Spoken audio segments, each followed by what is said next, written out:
राधा कृष्ण। आइए जानते हैं भगवान विष्णु के चरणों का महत्व। किसी ने सही कहा है कि भगवान के पाँव में स्वर्ग होता है। उनके चरणों जैसी पवित्र जगह और कोई नहीं है।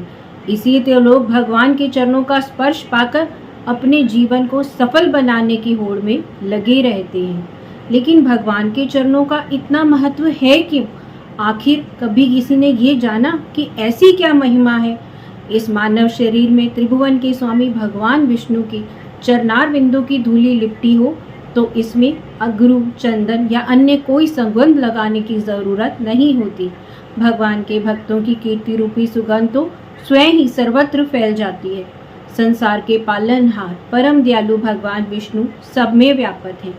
शेषनाग की शैया पर शयन करने वाले, शंख चक्र गदा पद्म धारण करने वाले भगवान विष्णु के चरण कमल भूदेवी और श्रीदेवी के हृदय के मंदिर में हमेशा ही विराजित रहते हैं। भगवान के चरणों से निकली गंगा का जल दिन रात लोगों के पाप को धोता रहता है। भगवान के चरण कमलों के प्रताप से ही उनके सेवकों का मन नहीं भटकता। उनके मन में चंचलता मिट जाती है और पापों का नाश हो जाता है। भगवान के चरणों में जो शंख का चिन्ह है, आइए जानते हैं वह क्या कहता है। शंख भगवान का विशेष आयुध है। यह सदा विष्णु भगवान के हाथ में रहता है। शंख विजय का प्रतीक है। जिस मनुष्य के हृदय में भगवान के चरण रहते हैं वह सब पर विजय प्राप्त कर लेता है। उसके सारे विरोधी भाव शंख ध्वनि से नष्ट हो जाते हैं। भगवान के चरणों में उदरव रेखा का चिन्ह। सामुद्रिक विज्ञान के अनुसार जिसके चरण के ऊपर उदरव रेखा होती है वह सदैव ऊंचे की ओर बढ़ता है। जो मनुष्य अपने हृदय में भगवान के चरणों का ध्यान करता है उसकी गति और दृष्टि उदरव जैसी हो जाती है। वह सीधा अपने लक्ष्य को प्राप्त कर लेता है। भगवान विष्णु के चरणों में राजा बलि का चिन्ह है। भगवान राजा बलि को ठगने गए थे परंतु अपने आप को ठगाए। उन्होंने सदैव राजा बलि के द्वार पर पहरेदार बनना स्वीकार किया। भगवान ने बलि के मस्तक पर देवताओं के लिए भी दुर्लभ अपने चरण रखे थे और उन चरणों को बलि ने स्वीकार कर लिया। राजा बलि का शरीर भगवान के चरणों की वजह से अंकित हो गया। इससे बढ़कर सौभाग्य की बात और क्या हो सकती है। राजा बलि को पहले राजमत था। प्रहलाद जी उनके पितामह थे। उन्होंने समझाया पर बलि नहीं माना। प्रहलाद जी ने देखा बीमारी बढ़ गई है, भगवान का स्मरण किया। भगवान ने वामन रूप में आकर बलि का संपूर्ण राज्य साथ ही शरीर तक नाप लिया। राजा बलि ने जब राजत्व का साज हटाकर मस्तक झुकाया तब प्रभु ने उसके आंगन में उसके साथ रहना अंगीकार किया। यह मान भंग, ऐश्वर्य नाश आदि भगवान की बड़ी ही कृपा से होता है। जैसा रोग होता है भगवान वैसी ही दवा देते हैं। बलि का सब कुछ हर लिया तो सुदामा को सब कुछ दे दिया। जो मनुष्य सब प्रकार से अपने को भगवान के चरणों में समर्पित कर देता है उसके पास भगवान सदा के लिए बस जाते हैं। भगवान के चरणों में दर्पण का चिन्ह। दर्पण में प्रतिबिंब दिखता है। उसी तरह ये जगत भगवान का प्रतिबिंब है। वासुदेव सर्वम, सब कुछ सब जगह भगवान ही भगवान है। किसी भी छवि को दर्पण नहीं रखता है वरन छवि की शोभा को बढ़ाने पर देखने वाले को आनंद प्रदान करता है। भगवान के चरणों में प्रेम रखकर जो भगवान को सुखी करना चाहते हैं भगवान भी उनकी पूजा स्वीकार करके उन्हें कोटि गुना आनंद प्रेम लौटाकर सुखी कर देते हैं।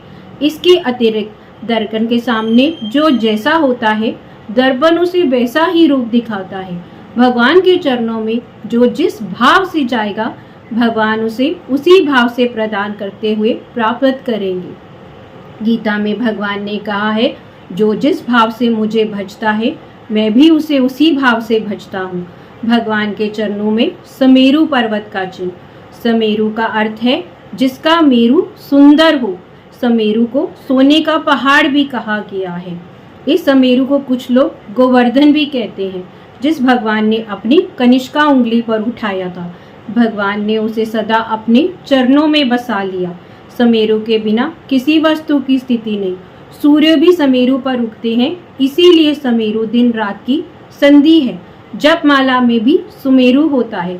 सुमेरु माला को व्यवस्थित रखने का केंद्र है। स्वर्णमय समेरू के अंदर अनंत धन राशि छिपी है, जिसे भगवान के चरण प्राप्त हो जाते हैं। उसे संसार में सबसे बड़ा धन प्राप्त हो जाता है। उसकी जीवन माला व्यवस्थित हो जाती है। वह जीवन मृत्यु की संधि से मुक्त हो जाता है। भगवान के चरणों में घंटिका का चिन्ह, यह भगवान की विशेष प्रिय वस्तु है। पूजा में ये अत्यंत आवश्यक है। भगवान की करदनी में छोटी छोटी घंटी लगी रहती है। नुपुर के साथ ये बजती रहती है। इसका तांत्रिक अर्थ भी है। अनहद नाद में 10 प्रकार के स्वर होते हैं। इसमें 30वां स्वर घंटिका का होता है। घंटी क्लेम क्लेम क्लेम का उच्चारण करती है। यह बीज घंटिका के रूप में आया है, इसीलिए पूजा में प्रधान उपकरण है। इसीलिए भगवान के चरणों में इसे स्थान प्राप्त है। भगवान के चरणों में वीणा का चिन्ह, वीणा भगवान को विशेष प्रिय है, जिसे भगवान ने नारद जी को प्रदान किया है। वाद्यों में ये सबसे प्राचीन है। वीणा में सारे स्वर एक साथ बजते हैं। ये आदि वाद्य है। गायन की विभूति के रूप में इसे भगवान के चरणों में स्थान मिला है। वीणा भगवान का नाम गाती है। इसके हृदय में भगवान के चरण हैं। उसके सदैव सबके लिए वीणा का स्वर ही सुनाई देता है। विनती करी मुनि नाई सिरु, कह कर जोरी बहोरी, चरण सरोहर नाथ जनु, कभू तजे मति मोरी। अर्थात मुनि ने विनती करके और फिर सिर निवाकर हाथ जोड़कर कहा, हे नाथ, मेरी बुद्धि आपके चरण कमलों को कभी ना छोड़े। मैं भगवान के परम पवित्र चरण कमलों का वर्णन करती रहूं, जिनकी ब्रह्मा, शिव, देव, ऋषि, मुनि आदि वंदना करते हैं, जिनका ध्यान करने मात्र से सारे पाप नष्ट हो जाते हैं। जिस प्रकार धन लोलुप मनुष्य के मन में सदैव धन बसता है, वैसे ही प्रभु मेरे मन में सदैव आपके चरण कमलों का वास रहे। राधा कृष्ण, राधा कृष्ण, राधा कृष्ण।